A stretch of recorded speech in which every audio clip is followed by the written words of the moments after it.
I would hope, more dedicated to the uncertainty principle and to the idea that you don't already know all you need to know. Whereas religion, even at its most splendid, is based on the assumption that the main revelation has already taken place.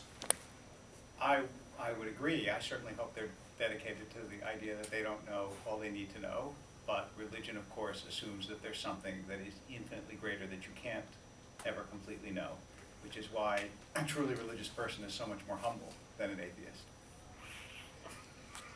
It's funny, I always love it when the humility question comes in, because there are people who say, they shuffle around saying, don't mind me, I'm just on an errand Just for a God. very humble, Yeah, I'm just very nice. humble. I'm nothing. That's how modest I am. Have you read Sarah Palin's memoirs? Mm-mm. No, take memoir.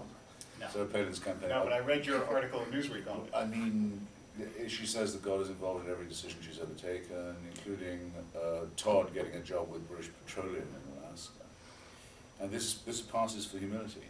It's the idea that you are not among us because of the laws of biology, which she doesn't believe in anyway. She takes care to tell us. She chooses not to believe in theory of evolution, which she calls a theory, where it's actually rather more a finding.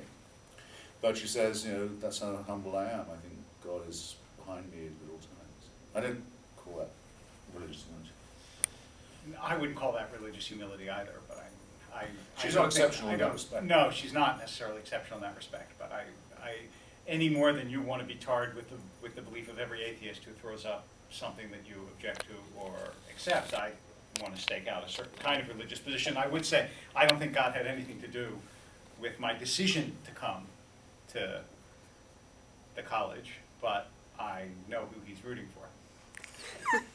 I can't say that God did not get me to pray.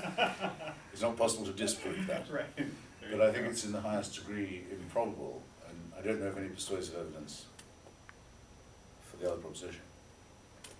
And I actually do think that the absence of evidence is not conclusive evidence of absence, but it's very good evidence for absence. Right. I mean, it depends. First of all, it depends what you consider evidence, but also I think that one of the things that we'll talk about tonight is that the idea that you measure the truths of religion the way you measure the truths of science is it's what philosophers call a category mistake. It's like saying that orange is long.